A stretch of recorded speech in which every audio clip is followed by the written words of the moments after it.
Brought to you by V Guard. Kalyani Nagar अपघात प्रकरणातील आरोपींना आज कोर्टामध्ये आणलं गेलं होतं। या सुनावणी दरम्यान ॲडव्होकेट आसिम सरोदे हजर होते। सर, तुम्ही या सर्व सुनावणी दरम्यान हजर होता, काय नक्की कोर्टात झालं काय? नाही, मी नुसतं हजर नव्हतो, आम्ही इंटरव्हेन्शन केलेलं आहे आणि जे नागरिकांना वाटत आहे की आम्ही सुद्धा या अपघातात असू शकतो, आमचा सुद्धा अशाच प्रकारे कोणी श्रीमंत व्यक्तीचा मुलगा जीव घेऊ शकतो आणि तरी त्याच्यावर पोलीस कोणतीही कारवाई करणार नाही, ही परिस्थिती चांगली नाही। यामुळे सारंग यादवाडकर यांनी पुण्यातल्या सगळ्या नागरिकांतर्फे इंटरव्हेन्शन केलं, त्यांचा मी वकील आहे आणि आम्ही युक्तिवाद केला याच्यामध्ये की 2 FIR दाखल होणं ही कायदेशीर चूक आहे। पोलिसांनी 2 FIR मुद्दाम केलेले आहे कारण की त्यांना गुन्ह्याची गंभीरता कमी करायची आहे। भाइयों बहनों, उनके राज में पावर रहे अनस्टेबल और हम रखे सब स्मूथ और स्टेबल। हमारा नेता कैसा हो जो स्टेबल पावर दे वैसा हो। अब की बार वी-गार्ड AC स्टेबलाइजर का चमत्कार।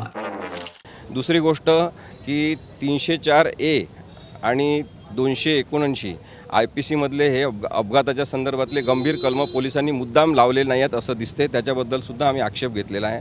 आणि जर लहान मुलगा वयाने लहान असूनही त्याला दारू प्रोव्हाइड करण्यात आली, तो दारू पिला तिथे, तो जर दारू पिला नसता तर त्यांनी अशा बेधुंद पद्धतीने गाडी चालवली नसती आणि त्याच्या कारखाली दोघांना घेऊन मारलं नसतं। त्यामुळे दारू पिल्यामुळे झालेला अपघात आहे, दारू पिल्यामुळे बेदरकार पद्धतीने वाहन चालवलेलं आहे आणि म्हणून हे 2 गुन्हे वेगळे करणं याच्यामध्ये सुद्धा षडयंत्र आहे असं आमचं म्हणणं आहे। आणि ते सगळं मांडल्यावर आज कोर्टाने जे पबचे चालक आहेत त्यांना 3 दिवसाची पोलीस चौकशी कोठडी दिलेली आहे। उनका बैकअप सिर्फ कल तक और हमारा चांद तक। हमारा नेता कैसा हो जो नॉन स्टॉप बैकअप दे वैसा हो। अब की बार वी-गार्ड इन्वर्टर बैटरी का चमत्कार। अल्पवयीन आरोपींना ज्या अटी शर्तींसह जामीन देण्यात आला त्यावर काय म्हणणं, कारण त्यात 300 शब्दाचा निबंध वगैरे असे उल्लेख केलेले गेले, अशी काही शिक्षा असते का? काय झालं आहे, भारतामध्ये वकिलांनी आणि सगळ्या नागरिकांनी बेलचं फार जास्त अवास्तव महत्त्व वाढवून ठेवलेलं आहे। माझं म्हणणं आहे किती गंभीर गुन्हा असला तरी जामीन झालं पाहिजे असं माझं स्पष्ट म्हणणं आहे। आणि या प्रकरणामध्ये तर जुवेनाईल आहे, त्यामुळे जुवेनाईल असेल तर त्याला अशा प्रकारची कन्स्ट्रक्टिव्ह शिक्षा देऊन अटींच्या खाली जामीन देणं हे आवश्यक होतं। कोर्टाने जामीन दिलं याच्यामध्ये काही चुकीचं आहे असं मला मुळीच वाटत नाही। त्यामुळे त्याच्याबद्दल ज्या पद्धतीने काही नागरिकांनी खूप जास्त बोलणं सुरू केलेलं आहे ते कायद्याची समज नसण्याचं लक्षण आहे।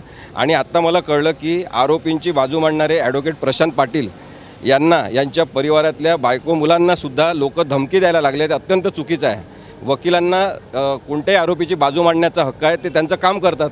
त्यामुळे त्या वकिलांवर असे दबाव आणायचे, तुम्हाला आम्ही मारून टाकू, घरातून निघू देणार नाही, अशा धमक्या देणं हे अत्यंत चूक आहे। त्यामुळे नागरिकांनी या सगळ्या गोष्टींकडे सज्ञानपणे पाहिलं पाहिजे। आपण कुणाला तरी मारून परत आपला राग व्यक्त करायचा हा अधिकार कुणालाही दिलेला नाही आहे। सर, तर सुनावणीनंतर ॲडव्होकेट आसिम सरोदे यांनी आपली प्रतिक्रिया जी आहे ती दिलेली पाहायला मिळते। कॅमेरा पर्सन तुषार नानावरेसह Vinay Jagtap, TV9 Marathi, Pune. Brought to you by V-Guard.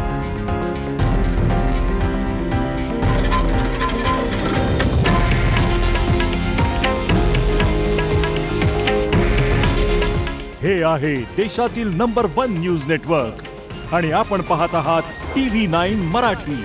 काळजी तुमची, हित महाराष्ट्राचं।